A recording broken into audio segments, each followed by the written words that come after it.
Hello everyone, and welcome to MFE Toolbox, tips for building your micro frontends. My name is Derrick Mitra. I am the UI architect at Odessa OpenLane, and today I'm going to be discussing our implementation of micro frontend architecture at Odessa and some of the tips and lessons that we've learned along the journey. So here's just a quick overview of some of the topics that we'll be discussing today. Before we deep dive into our journey, I want to give you a kind of a backstory or some context as to why we decided to embark on the micro frontend journey. So to begin with, at Odessa, we had three distinct platforms that we were supporting. We had a legacy platform that was built on Java, Spring MVC, JSP on the presentational layer that was 20 years old. We also had a white label platform that powered 30 plus white label sites that, we built an in-house CMS that administered that. It was also built on top of our legacy platform. And at that point, we just started about maybe a year and a half in our modernization project, which was taking specific business domains or subdomains of our legacy platform and modernizing them, Angular on the front end, microservices on the back end, and implementing that inside of a cloud infrastructure on AWS. We also have distributed teams in North America and overseas. So why did we embark on this journey? It ultimately came down to scalability issues. All of our platforms, including the modernized Angular application, was built like a monolith.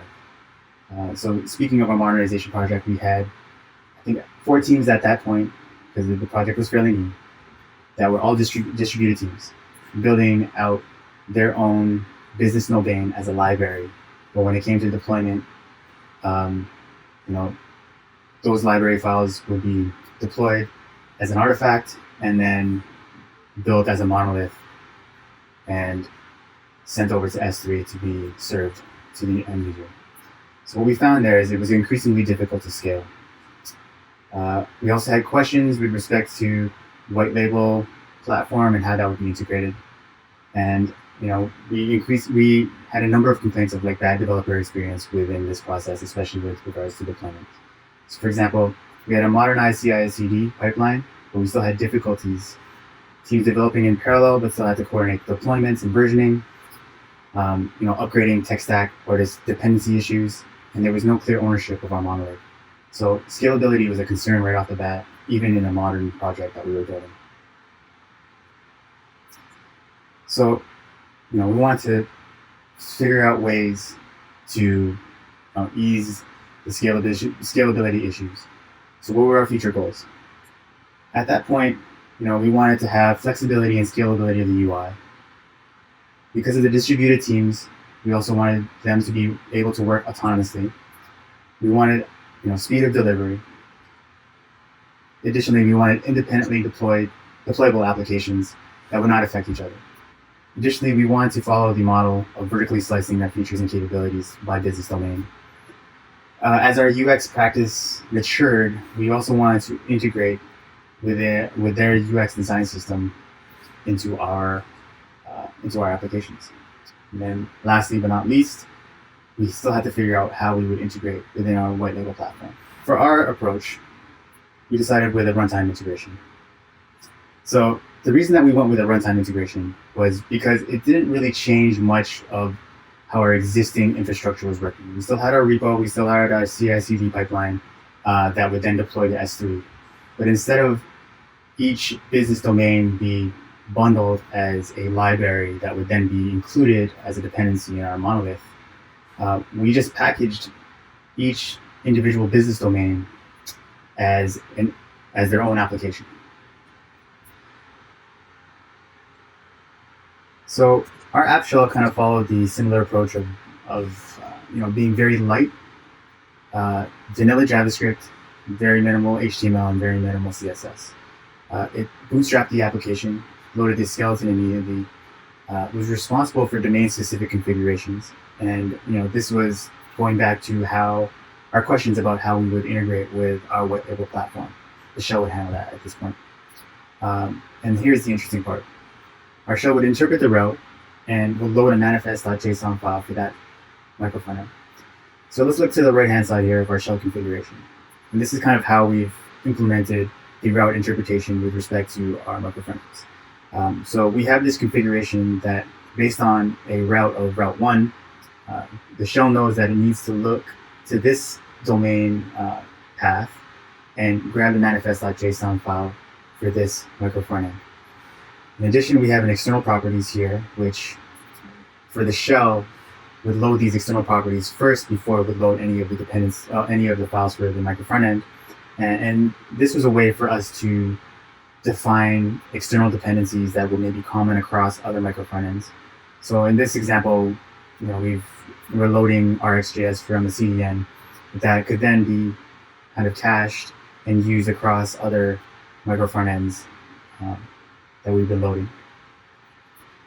The manifest.json implementation is just a way for us to keep the path of our MFE consistent while the actual dependencies of this micro frontend be able to change.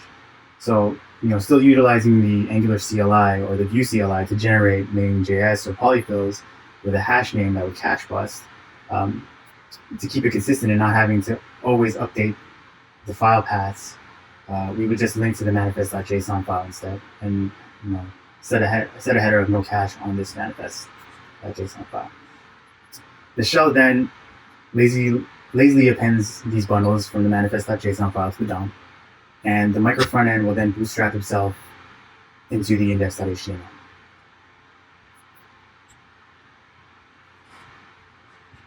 So again, going back to kind of the shell config, the app shell would be responsible for loading the external dependencies as we discussed. It would have some default styles, and we'll go into that when we talk about some of the shared aspects of our micro frontend. It would also be responsible for the UI logging and analytics like Google Tag Manager, but we also had our in-house logging mechanism. And the shell utilizes web storage, and we'll go into that as well. The shell also has some lifecycle events like the unload and unload. So, for example, with unloading of a micro frontend, we would just compare pre-bootstrap versus when we were unloading this micro frontend, and clear up the DOM, clear up the window to make sure that we can prep the app shell for loading the next micro frontend. Also, we were utilizing, because everything was done in just vanilla JavaScript, we were utilizing JS custom events to communicate with any of the child micro frontends. Some of these micro frontends might be using, RxJS to subscribe to these events, but from an app shell perspective, we were utilizing custom events to communicate. So if we look at this screenshot here, this is kind of how it would look like in the index.html. We would have a micro frontend selector that this micro frontend would be looking for to bootstrap itself to. The external dependencies would be loaded, and then any of the bundles that were defined in the manifest.json file. So going to the micro frontends themselves, they were technology agnostic. So at Odessa OpenLane, we started developing these MFEs in Angular, but now we have started to convert some of the white label applications that were created in Vue.js and integrating that into our app shell. In addition to that, we've also been exploring using Stencil.js to create web components that are also integrated into our app shell. The only, prerequisite for these micro frontends is that each MFE would have a manifest.json file. So for us to implement this, we originally wanted teams to utilize the Webpack manifest plugin. Although there's many ways to create a manifest.json file, we just found it easier for teams to onboard if they all kind of use the same approach. With Angular, you can implement the Angular PWA library, and that will also generate a manifest.json file, but we wanted to kind of standardize that approach that would work for both Vue.js applications and Angular applications. Additionally, in our shell config, you could specify a selector that you would want to bootstrap into, or you could utilize the default selector that we have in our shell. And again, our micro frontends look to any of the shared properties or shared data in session and local storage. If there was an API token or data with respect to the user that the shell would have received when it authenticated, it would be stored in session storage and be used by any of the micro frontends. And again, we're using JS custom events to communicate with the shell or other shared components. So we're on to the next section, which is sharing is caring. And this section, we kind of deep dive into the shared styles, because the micro frontend approach, it's always a question of how we can still share some things because teams are developing in isolation. So within our app shell, we provided default CSS custom properties, which is different than what we were doing before. We were defining some of these default values as SAS variables, but that's pre-built. So the nice thing with CSS custom properties is that we are able to change those at runtime. In addition to that, we were able to consume the design tokens from our UX design system in the shell. So our UX team was developing their own design system, uploading that to InVision. InVision would provide us with an API that would spit out some CSS variables that we can import into our CSS and use those to help define our base default custom properties. In our solution, going back to our white label platform, actually provided APIs for some of these attributes for our white label customers. With that said, we would map our CSS custom properties to those attributes at runtime, and therefore we can style our app shell and any of the micro frontends for specific domain or specific customer. Additionally, the micro frontends themselves would, as best possible, use these custom properties inside of their application. So when they bootstrap, they can use these properties and style themselves for the domain that they're on. If these custom properties do not fit kind of the styling that they want, or doesn't fit some of the elements that they need to override the styles for, the approach that we've taken is that the class names and the IDs for these elements, if they have to have their own custom style, would be namespaced uniquely to that micro frontend to avoid conflicts with any other micro frontend. So with respect to shared components, when we originally started this journey, we started developing some of these shared components with Angular and compiling it into a web component using Angular elements. The reason being is that we can develop these features, which would be a single feature, a small kind of feature, develop that in parallel, and then reuse it across different domains, whether it be our legacy platform or different pages in our modernization platform. But what we were finding is that, especially on the legacy platform, is the web components that we were generating in Angular elements were, one, fairly large in size because it would package the Angular library into it, but as well was conflicting with some of the legacy code that we had. We had 20-year-old JavaScript, different libraries, jQuery, all on that legacy platform, and it really didn't jive well with it. So we started to investigate different compiler type frameworks like Svelte, but we landed on Stencil JS just because we did like the way that it fit better into what we were trying to do. So to the example on the left here, Stencil JS has that single entry point, which is fairly small. I think it might have been like 2 to 10K or something like that. So say if you had a library of maybe 15 different components in this example, Stencil code splits everything when it builds your distribution files for this, and will only pull in the bundles that is needed based on which selectors of the components that you've used in your markup. And that was fairly neat, and we tested it out in our legacy platform, and it worked flawlessly with some of the legacy JavaScript, and also in our modernized projects. So what we've learned. I don't know where I got this quote from, but I do recall it, and I wrote it down, and I really feel that it kind of explains this journey. So with micro frontends, you buy options.